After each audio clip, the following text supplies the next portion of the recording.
Ladies and gentlemen, arguably the single greatest existential threat to many industries around the world is AI.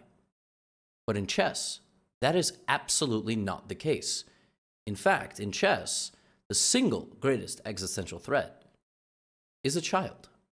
We see now more than ever, young kids from all over the world are becoming unfathomably good at the game of chess. And so much so that a world record was just broken, a world record so astounding that I've got to share it with all of you. Now, what I'm talking about is this. This young man from Turkey, whose name is Caro-Kann just became the strongest ever 12-year-old, surpassing a 35-year-old world record held by the greatest woman of all time, Judith Polgar. He is going to be rated 2,570, and he's 12. And one more thing of note, Magnus Carlsen is not on this list. He clearly was a late bloomer, only really understanding how to play chess at that level at the age of 13. So this young man from Turkey is absolutely unbelievable. And I'm going to show you 3 recent games where he absolutely brutalized his opponents en route to getting this world record. Before I do that, I'd like to thank the sponsor of today's video, Displate. Folks, have you ever looked at your wall and went, wow, it's so ugly? Well, now you can make your living space beautiful with Displate. Displate is a sleek metal wall art, and they offer over 2 million different pieces on their website. And check this out. Super easy to unbox, and it pops right out. Okay, first of all, this thing is absolutely beautiful. And second of all, Displates can go on your wall with no drilling and no holes. And for my apartment people, that means you get to keep your security deposit. All Displate needs is a sticker and a magnet. Let me show you how it's done.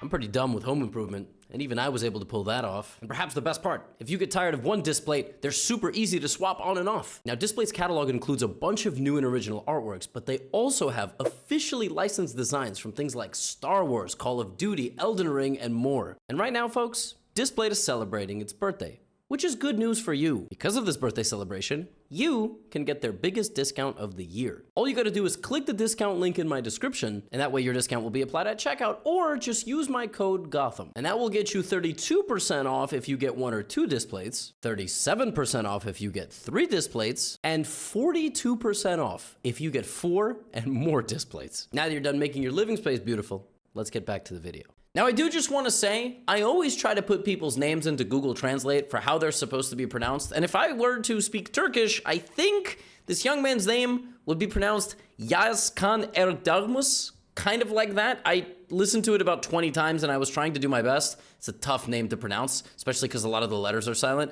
So I'm going to call him Caro-Kann. Or I'm going to call him Erdogmus because he's got that dog in him.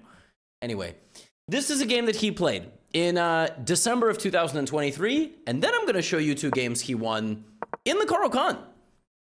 This dude loves the Caro-Kann, and he is crushing people in the Caro-Kann, which is amazing because I play the Caro-Kann, and I'm literally going to learn something from this 12-year-old, and so are you.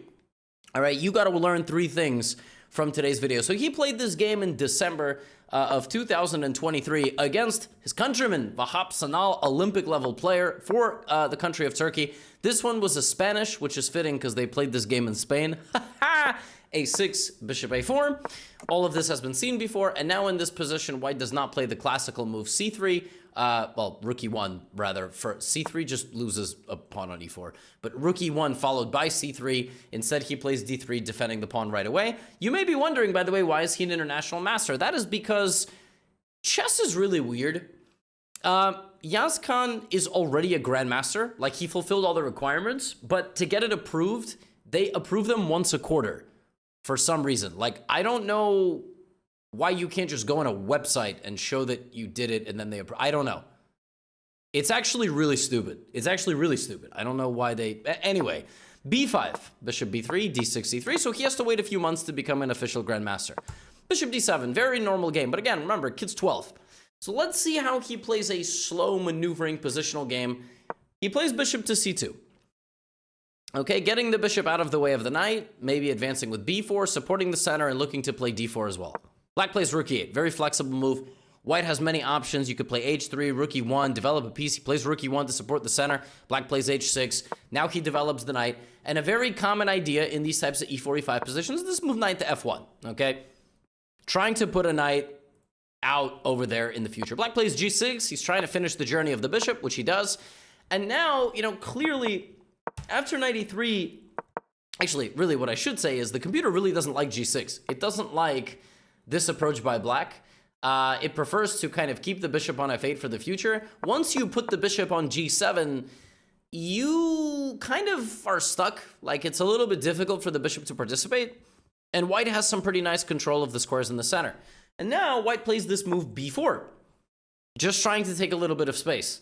Black plays bishop e6, and Caro-Kann says, you know what, I think a light squared bishop trade is good. Another common idea for black in many of these positions is to succeed with the move d5. Now, d5 right now leads to some crazy stuff. Instead of that, black goes here. So he just defends the center, and white develops as well. Very slow game. And now finally, Caro-Kann decides, all right, knight to d5. We're going to put an end to this kind of staring contest. Let's try to trade some pieces. Instead of trading, Vahap plays knight to e7, and actually, immediately, Caro-Kann just kind of advances forward with his pawn. So he controls the A file, right? Controls the A file. And we're going to see what happens with the pawn play in this position. It's maybe, you know, an idea for black to take, but you really don't want to give white all of this. You really don't want to. Rook a7, b5, like there's a lot of unpleasant things here. So black goes here, and tries to fight back. And now you kind of have this moment. Actually, as it turns out, that was the best way to play. Bishop d5 and now c6. All white has here is the light squared bishop. He's got the two bishops. His pawn is hanging on b4. He plays bishop to b4, d5, and now it's a very, very tense moment. Vahap has everything going for him. He's going to open up the center of the board, but white just waits. And now this move, rook c8, queen b2, d4 arrives.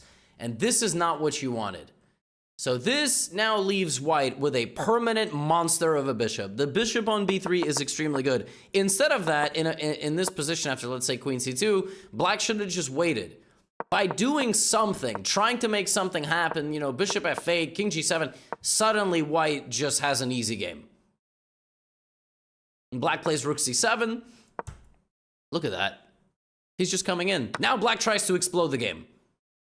We have this dynamite strike, bishop takes f7. He grabs the knight back, and everything is fine. We have the exact same position, but black doesn't have an f-pawn. Black's f-pawn is a b-pawn.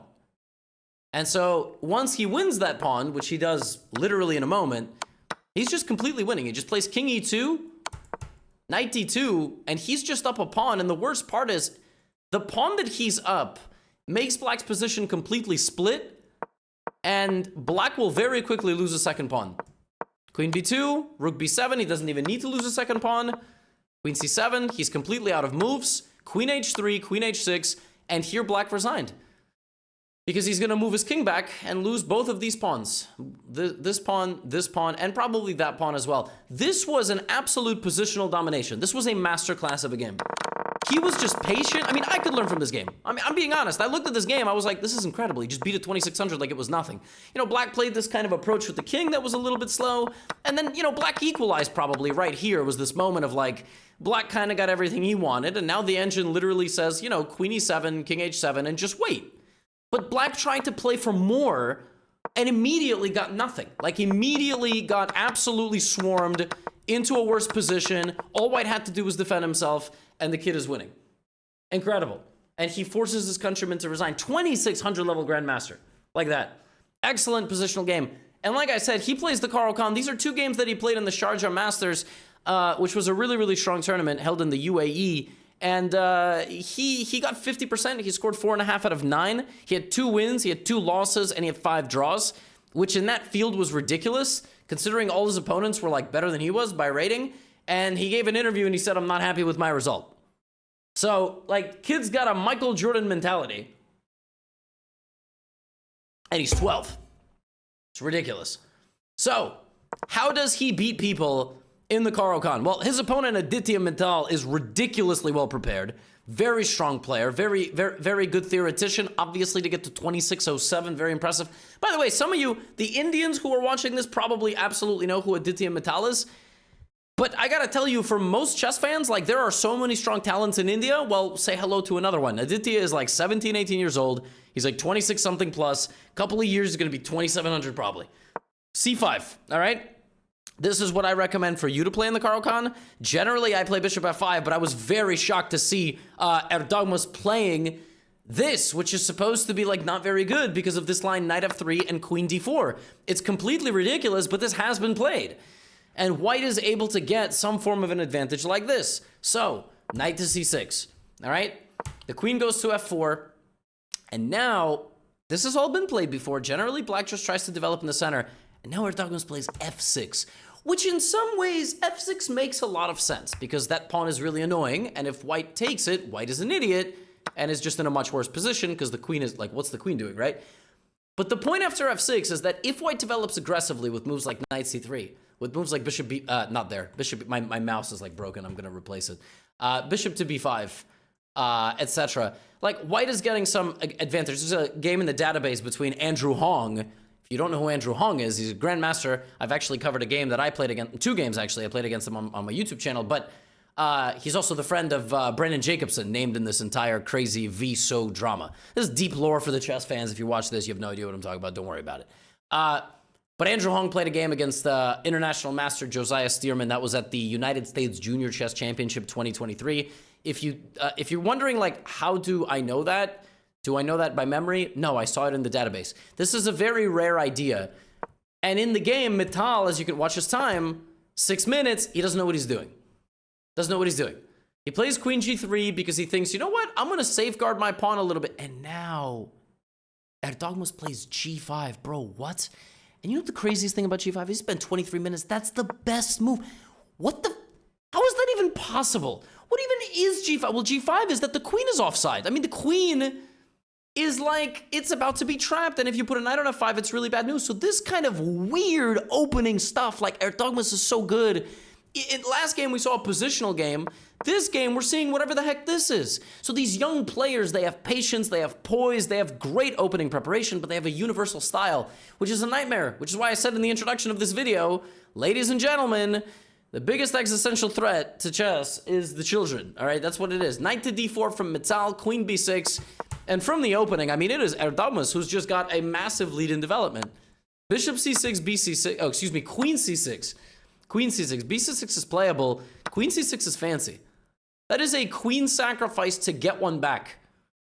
And the funny thing is, white doesn't have to take the queen. If you take the queen and I take you, and you take me and I take you, what happens is I emerge up the bishop pair with a very powerful light squared bishop on the way. I'm telling, this mouse is just broke. Mouse broke. Slammed it after doing too many puzzles. What can I say? Knight f5 is played instead. This. And my man, he doesn't stop. Look at this move, h5. Look at this move. Look at this move, h5. What is this? He could have castled queenside. He said, no, thank you. I don't want to castle queenside, because if I castle queenside, that gives white time to play knight d2, knight f3, knight d4, maybe start his own attack. So how about I attack first? I'm going to play h5. Now white opens up the position and strikes back on the king side, but that is a very brave move from Mittal to play h4. The best move for white is to just allow the attack to arrive and try to defend.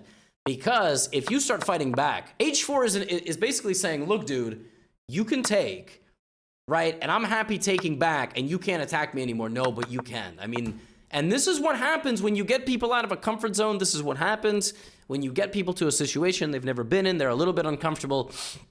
Aditya is a very good player.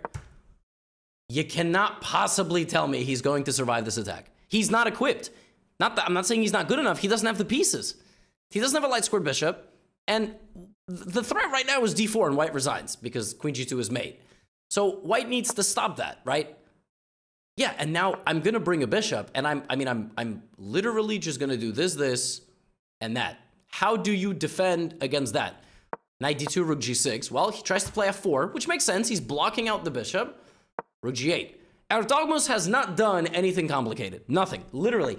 I mean, the opening was weird, but if I asked you from this position, play a few moves for black, guess what? All right, some of you would go, you know, here or something, but the rest of you would, like, you know, think, oh, I castle long because I advance my pawns here, and then I attack. Yeah, Yeah, the position is actually so easy to play, even a caveman can do it. Shout out to Geico.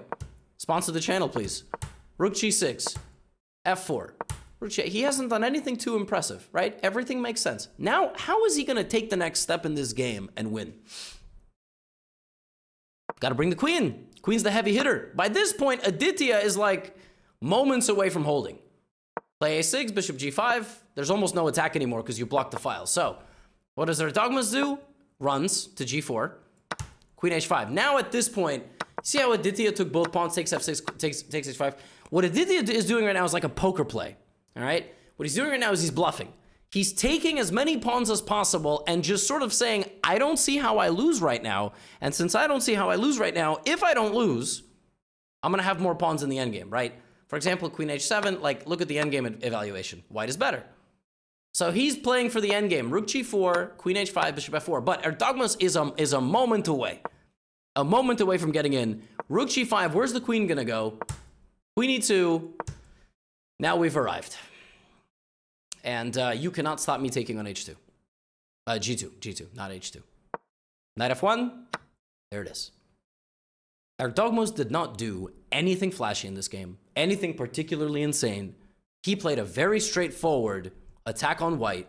There was absolutely nothing white could do. And he ends this game. You think, oh, bang, bang, here, queen g4, black goes on to win. You're right. Yeah, queen e2, probably eat some pawns. You know, it's queen for rook and knight, and black will be up some pawns, and there's mate on the way if the knight ever moves. Yeah, but part of being a really good player is finding moves like queen h3 doesn't rush. He attacks the rook and says, hey, Aditya, can you take my rook, please? He doesn't have a choice. And now we have all of the makings of the attack, and we have a forced checkmate. Queen to h4. And that is the end of the game. Why is it a forced mate? If king f3, rook g3, knight g3, queen g3 is checkmate. So knight g3, bishop g3, bishop f4. Look at that. Look at that. Absolutely butchered on the diagonals. And Aditya never even moved his rook. 32 moves by white, not a single one of them was with the rook. That is because he was caught. He was just sort of caught out, like in a position where, you know, the biggest mistake he made by far was h4. If Aditya hadn't played h4, if he had given a check and then maybe played like queen e3 or whatever, like he would have probably went on to lose. But honestly, maybe not. Like, this is a better position for black, but you're not opening any of the position. Aditya just went h4 and was like, well, he can't, he's not gonna, but he literally got mated because he opened the G file. So obviously a misevaluation there from Mittal and an absolutely surgically precise game from Erdogmas, and he did it again. He played the Caro-Kann later. I'm gonna tell you guys, there are critics of the Caro-Kann. I love the Caro-Kann. I've played the Caro-Kann for 13 years. But there are critics, right? There's like, you get to a level in chess, you get to like 2000, 2100, you have this moment of awakening. And I don't mean rapid, I mean 2000 over the board. And there's this class of players in the top 1%, 2%. Every video game has this amount of players. Like, they have the players who think they're good, but they're garbage. They don't actually realize they don't know anything. And people are like, well, I'm not gonna play the Caro-Kann because the grandmasters don't play the Caro-Kann. And yeah, you know, it's true. The meta at the top 20 level of chess is like, hold with black, don't take any risk. That's not the meta for a 12-year-old who is now the best 12-year-old of all time. He's the highest rated 12-year-old to ever exist in chess, right?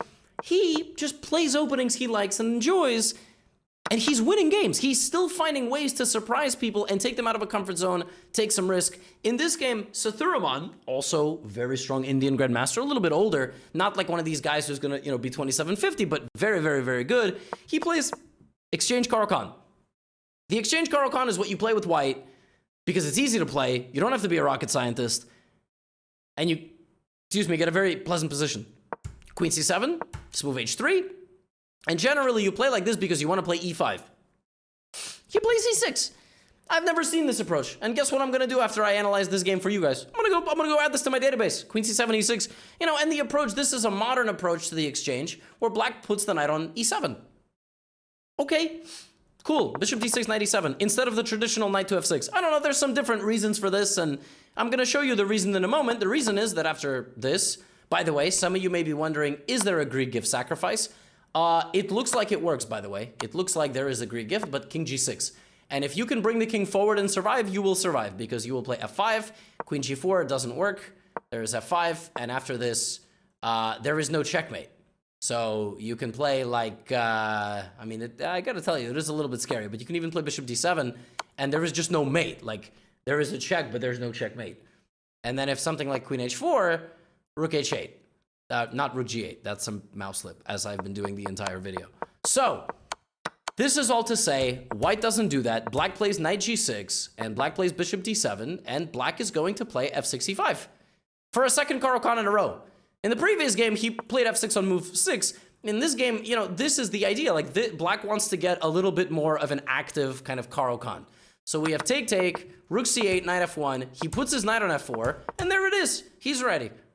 Like, this is the way he plays. He plays this Caro-Kann. He plays very provocatively, but it's based in good foundational positional chess, and he's going to try to play for e5.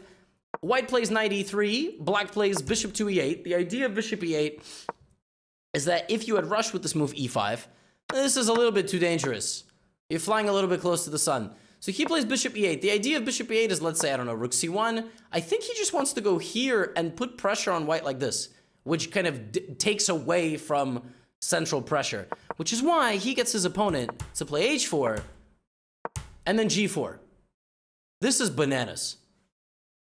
This is bananas. Like, he provokes such an overreaction from his opponent. This move, bishop e8, must have really made Sathuraman uncomfortable, because he didn't know how to deal with the incoming pin. He just didn't. He already thought it was a bad position, which is why he spent 14 minutes on a pawn push. The best thing for white to do was either to get both pieces out of the way or to even play g3. And after knight h3, the knight has to go back. Knight takes, f takes, and the computer thinks this is enough counterplay for white. The opening of the position has occurred. Black's main idea is now gone. And if you play g6, white gets plenty of counterplay, and this position is quite nice.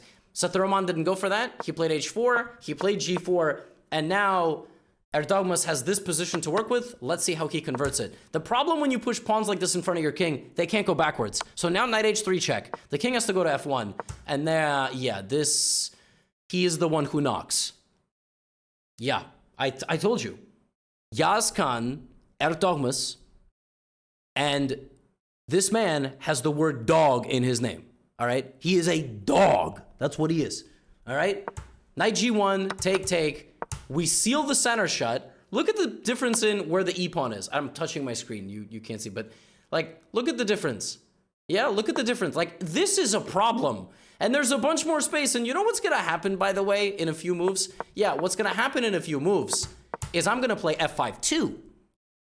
And then I'm going to put my knight here, and good luck. All these pawns are standing around ready to be taken. I mean, I used to have Caro-Kann games like this back in the day, but they were not against 2600 level players. All right, and he is making it look easy, and for the second game in a row, he is mercilessly ending the game by attacking his opponents. Rook e3, knight, queen g4, and watch as this game ends. I mean, this is awesome. Look at this, f4, right? Rook e8, white has to give away the queen for the two rooks, but the reason this is winning is because of this pawn.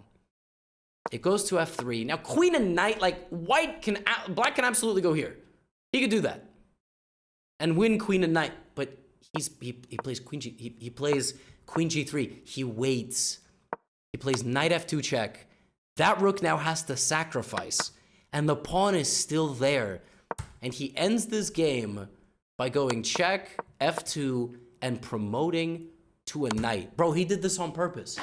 Like, he did. The craziest part is, if he made a queen, he loses. Knight g5, rook h8. Y'all, it's never too late to lose a game. You would know. And me, when I play GMs. All right, you when you play 400s, but you know, we're not the same. F1 knight, look at that. That is ridiculous. And that's the end of the game, because now the queen is able to come help, or the rook has to sacrifice. Now he wins the knight. He's gonna win all the pawns, and that's the end. Every single pawn gets taken. Sathuraman plays like 1 or 2 more moves, and he resigns. And 2570. I will remind you. I'm gonna go full screen again, just so you understand. This young man is 2570. He's gonna be 2600 before he's 13 years old. I mean, he's making it look effortless. He's beating people who are 2,600 feet, and he's making it completely effortless. He's making it look so easy. Absurd. just what can I even say? And I'm gonna keep bringing you these stories. Do let me know in the comments if you enjoy these kind of like updates about the chess world, about the young stars, and yeah, we'll see what his career has to offer. Very exciting, and that's all I have for you today. Friendly reminder: if you're watching this in like the beginning, if you're watching this later, I don't know. I hope life is good in whatever year you're watching. I will be playing a chess tournament from June 10th to 15th, 2024. And I will be involved in the Clash of Claims as well in Madrid in Spain. If you don't know what that is the match Kramnik versus Jose Martinez. I'll put links in the description. It will be in Madrid. It will be awesome. So that's all I have for you today. And if you'd like to follow the Road to GM journey, check out the new Patreon. Get out of here.